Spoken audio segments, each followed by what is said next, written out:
So on my left, I have the Anbernic RG34XXSP, and on my right, I have the AYN Thor. And it would be pretty foolish for me to pit these two devices side by side and say, oh my god, which one is better? It's pretty obvious which one is better when it comes to the hardware and specs, the AYN Thor. But in this video, I want to talk more specifically about the two things you get when you buy retro emulated handhelds such as these two devices. One is aesthetics, and two is access. Because, granted, yes, the internals and the hardware differences are very much a huge jump. Same with the RAM, the storage. What really matters is the type of access you get for type of games you want to play. Are you looking for games that are going to be retro? Or are you looking for something a little bit more, somewhat on the modern end? Or do you want to play PC games? Do you want to play PS2, Xbox 360, and GameCube? Or do you want to play PS1, Dreamcast, SNES, and Game Boy Advance?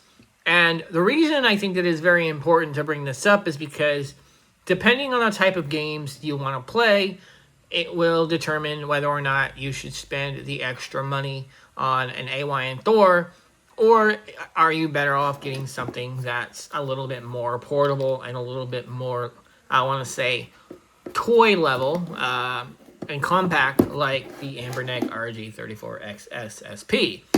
Now, my thing is that these are a very, very big price jump, because this device here, it costs anywhere from $60 to $100.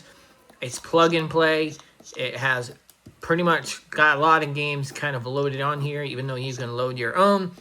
And the AYN Thor is not plug and play, but you get more access to a whole variety of stuff.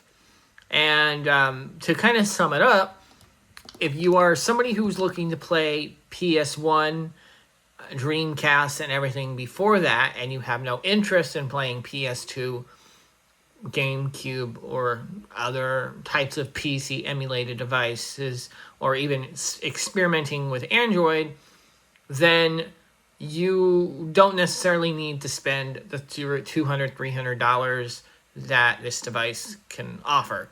And there are plenty of other, Android-based handhelds, other Anbernic devices that you can get that are within this middle price range. But at the end of the day, you are paying for access.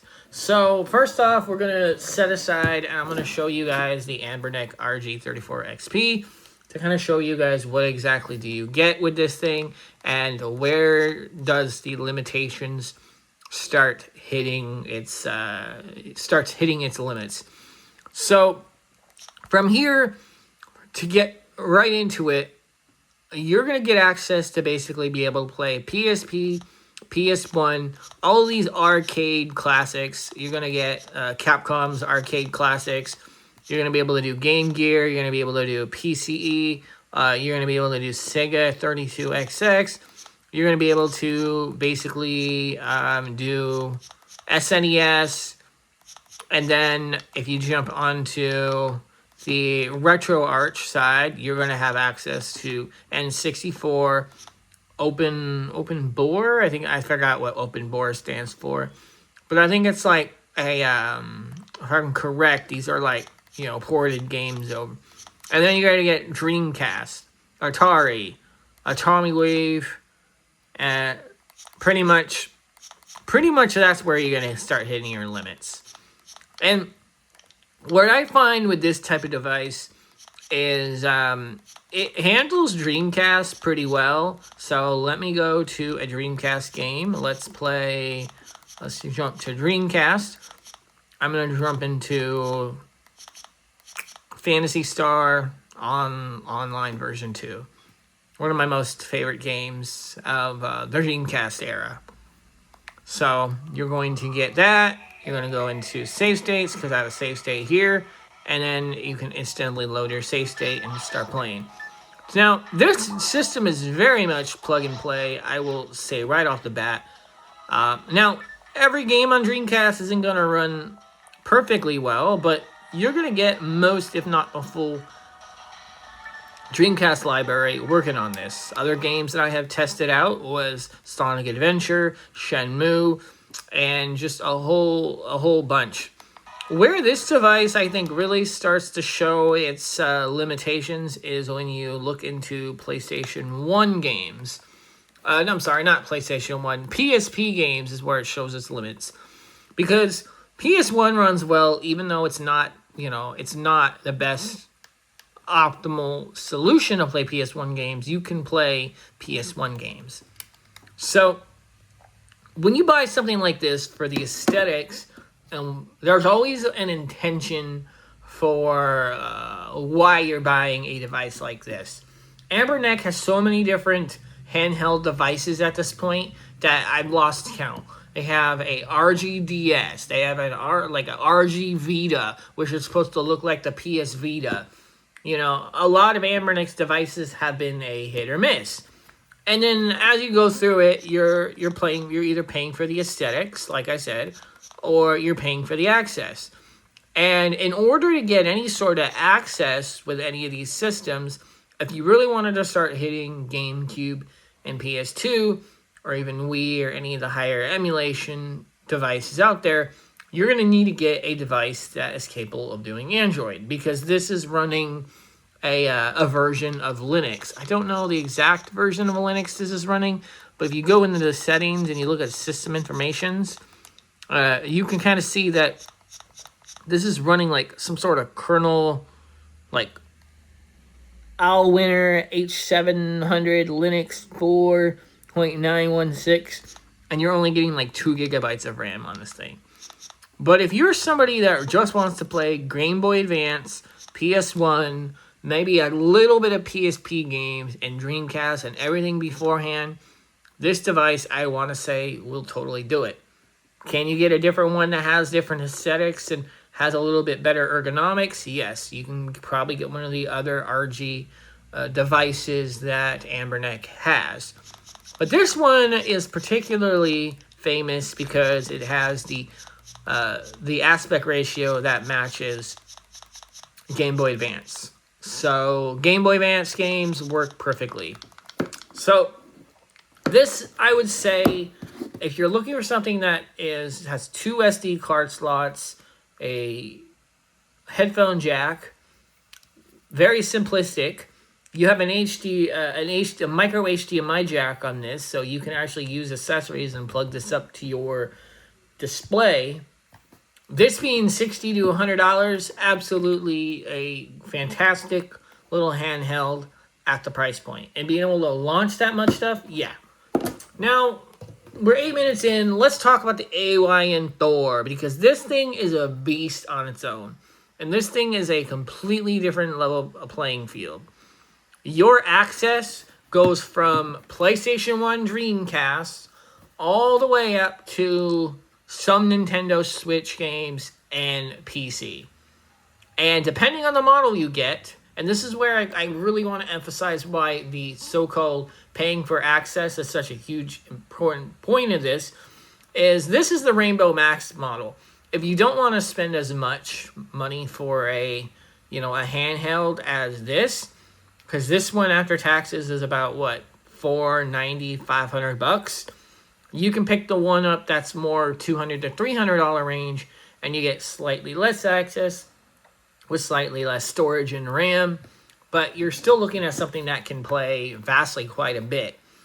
With this, you're going to be able to pick up PlayStation 2, PlayStation 1, GameCube, pretty much all of the other arcade games like I mentioned beforehand, but then you're opening up to Wii, potentially some Wii U titles, and then obviously PC emulation.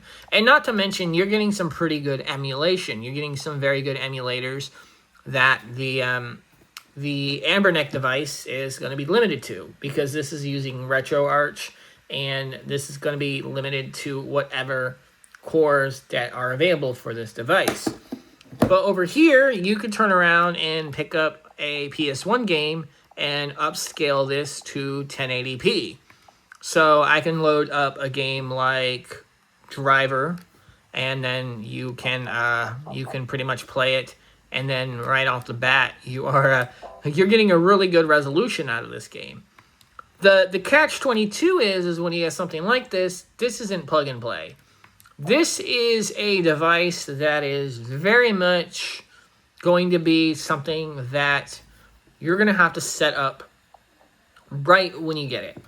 Now, if you're lucky and you have all of your emulation devices are all backed up on a micro SD card, and all of your, ROMs and games that you want to play are backed up on an SD card, you can save quite a bit of time on it. But when you really think about it, you're not just getting access to games, but because this is Android, and while this also does apply to other Anbernic devices, when you get access to Android, you're also getting access to the entire App Store or the Google Play Store.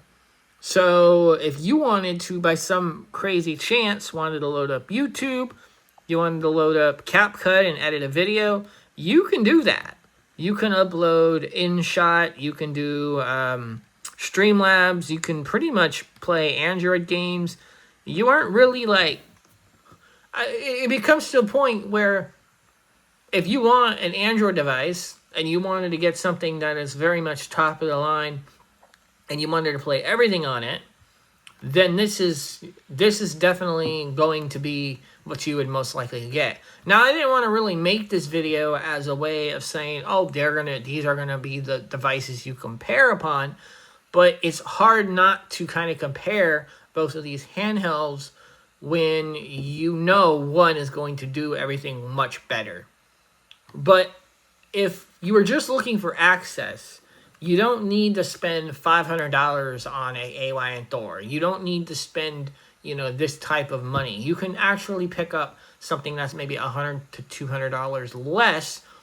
But be honest with you, the AYN Thor with its hardware, its modded version of Android, it's a very, very solid device.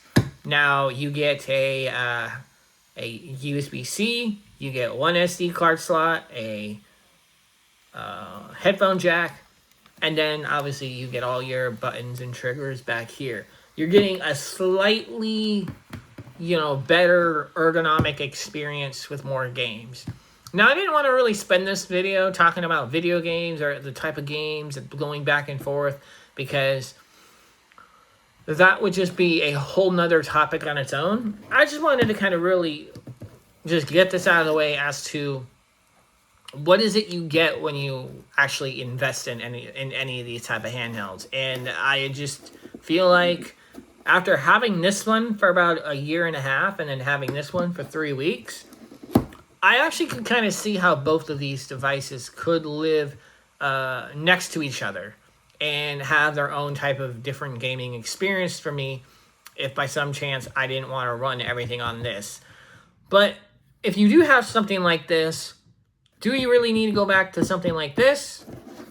Probably not.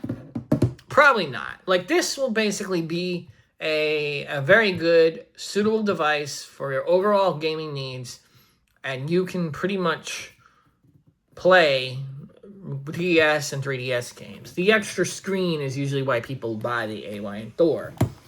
Now, in another video I want to talk about in the future is I'm going to bring up things like the Steam Deck, the Nintendo Switch 2, and exactly where do those come into the picture when it comes to handheld gaming devices. But for now, I just wanted to keep this one very simple. Hope you guys enjoyed it, and let me know if you have any questions about either of these devices, and I'll be happy to do a video on these. Thank you. Bye-bye.